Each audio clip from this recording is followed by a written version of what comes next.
ناظرین میرے ساتھ موجود ہیں شہزادہ سلیم صاحب، ماشاءاللہ سے پیشے کے اعتبار سے بینکر ہیں، علم و ادب کے ساتھ گہری وابستگی رکھنے والے بندے ہیں،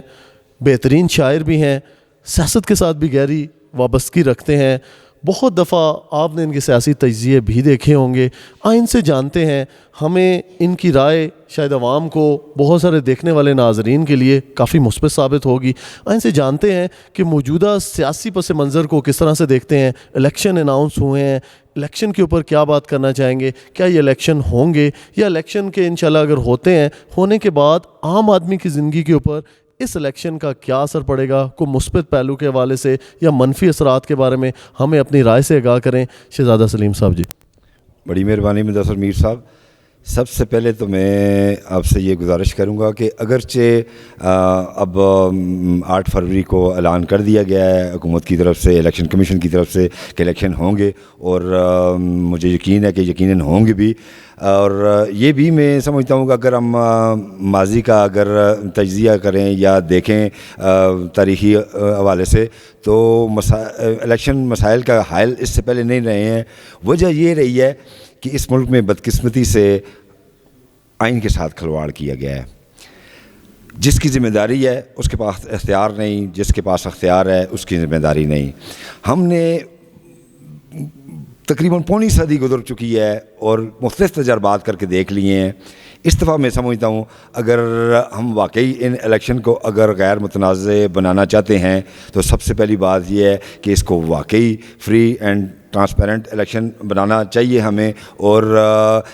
تمام جتنے بھی ادارے ہیں اب ان کو چاہیے کہ وہ یہ مان لیں کہ اس ملک کو اس حال تک پہنچانے میں تقریباً سبھی اداروں کا کردار رہا ہے، اور وہ ادارے اپنی اگر حدود و قیود میں رہ کے، اپنے آئینی کردار میں رہ کے اگر اپنا کوئی رول پلے کرنے کی کوشش کریں گے تو یقیناً یہ ملک بھی ترقی کرے گا اور اس کے عوام کے جو مسائل ہیں وہ بھی کم ہوں گے۔ جبکہ میں سمجھتا ہوں کہ ہماری حکومتی پالیسیوں کا تسلسل نہ ہونے کی وجہ سے، غیر یقینی صورتحال ہونے کی وجہ سے جو ہے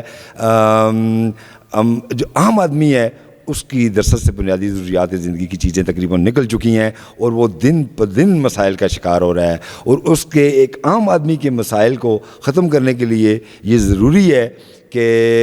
ملک میں صاف، شفاف اور برابری کی سطح پہ تمام پارٹیز کو، چاہے ان کا ماضی کا کردار کچھ بھی رہا ہو، ان کو مواقع میسر ہونا چاہیے، کسی کو مائنس پلس نہیں ہونا چاہیے، اور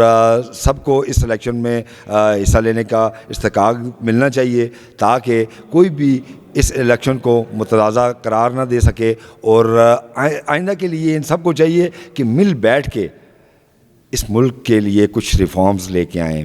اس ملک کے عام آدمی کے مسائل کو حل کرنے کے لیے کچھ پیش رفت کریں۔ اگر ایسا نہیں ہوگا تو پھر ماضی میں تو ہم دیکھ ہی چکے ہیں کہ عوام کی حالت بد سے بدتر ہو چکی ہے۔ اشرافیہ تو ظاہر ہے، مطلب دیکھا جائے نا تو اس وقت ہم الیکشن میں نظریاتی سیاست کو تو کبھی پنپنے ہی نہیں دیا گیا ہے، قوم برادری لسانیت کی سیاست ہے یہاں، تو اس کے بھی خاتمہ ہونا چاہیے۔ اور اس کا ایک بہترین حال یہ ہے کہ ہم اپنی عوام کو اس کے مسائل کو مد نظر رکھتے ہوئے پالیسیز بنائیں، اس کے اوپر عمل پیرا ہونے کی کوشش کریں، اور ادارے اپنی اپنی حدود و قیود میں رہ کے کام کریں، اور پورا موقع ملے۔ یہ نہ ہو کہ مڈ ٹرم میں جا کے آپ کسی کو ہٹا دیں جلسے جلسوں کے ذریعے، طریقے اعتمادوں کے ذریعے، یا کسی صورت میں بھی، تو پھر وہ نئے سر سے پادشاہ بن کے آ جائے۔ جب پورا مکمل جو پیریڈ ہے 5 سال کا، جس وقت یہ ہمارے ملک کے حکمرانوں کو ملے گا، تو پھر کم از کم ان کے پاس یہ جواز نہیں ہوگا کہ ہمیں فلاں نے نکالا، ہمیں فلاں نے لے کے آیا، ہمارے ساتھ فلاں نے یہ زیادتی کی۔ تو یہ میں سمجھتا ہوں کہ جس کا کام اسی کو سمجھے، اگر اس پالیسی کو ہم اڈاپٹ کریں گے تو انشاءاللہ یہ جو 2024 کے الیکشن ہیں، اور اس میں جو لوگ ہمارے سامنے آئیں گے اور عوام جن کو الیکٹ کرے گی، تو وہ اس پوزیشن میں آئیں گے کہ بین الاقوامی اداروں سے، خاص کر IMF سے اس ملک کو چھٹکارا دلائیں، کیونکہ اسی کی وجہ سے جو ٹیکسز ہم پہ امپوز کیے جاتے ہیں اس سے عام آدمی کا جینا دوبارہ ہو کے رہ گیا ہے۔ اور میری یہ تمام ملک کے عوام سے بھی گزارش ہے کہ وہ الیکشن کے دن صرف اور صرف یہ سوچیں کہ